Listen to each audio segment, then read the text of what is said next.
Infinity Defiance is a 1 to 4 player cooperative dungeon crawler published by Corvus Belli. The vicious combined army has proven itself to be a threat to all mankind. The human factions must set aside their differences in order to defend the human sphere from this new deadly threat. You are a crew member of the spaceship Defiance, and the fate of mankind rests in your hands.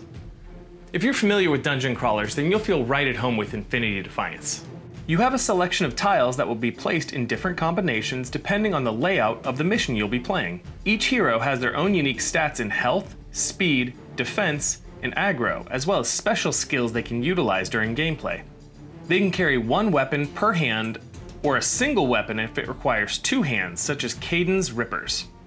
They have spaces to equip armor, a helmet, and their backpack can hold 2 extra items.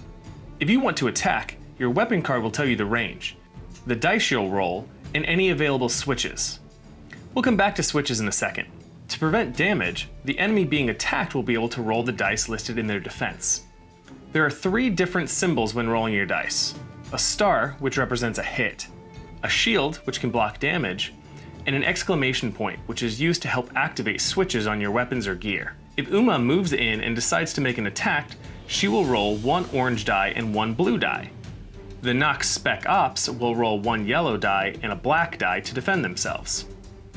Uma rolls 2 stars, 2 shields, and 2 exclamation points, while the Nox rolls 1 star, 2 shields, and 1 exclamation point.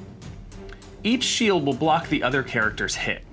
In this scenario, the Nox would block both of Uma's hits, and Uma would block the Nox's single hit.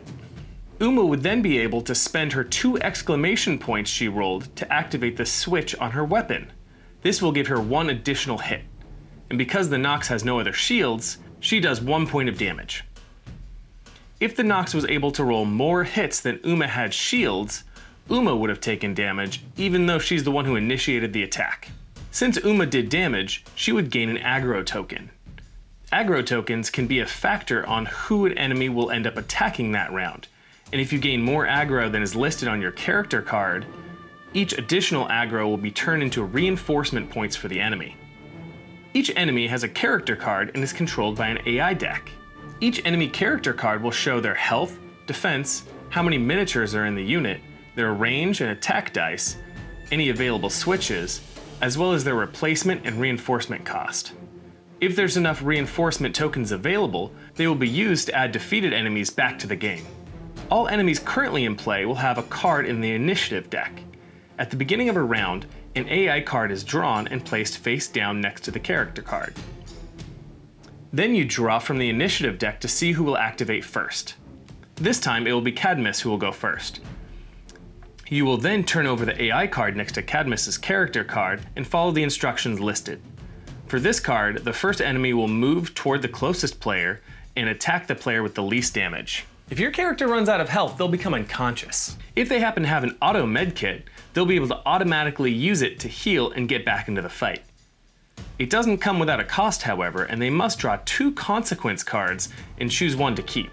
These can be things such as giving your player extra aggro or permanently limiting your movement speed. The game also handles consoles in a unique way. When a character moves to a console and performs an action to interact with it, they roll a blue die. They can then assign the symbols they rolled to the console inputs. Consoles can have different activations with different input requirements.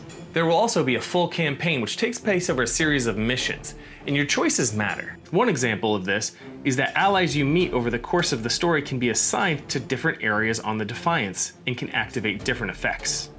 Infinity Defiance brings some interesting things to the standard dungeon crawler formula.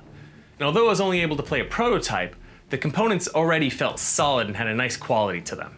And as I'm sure you can tell from watching this video, the miniatures included with the game are impressive and well designed. If you're looking for a new dungeon crawler to add to your collection, make sure to check out Infinity Defiance when it hits Kickstarter on October 29th. My name's Tony, and I'll see you next time.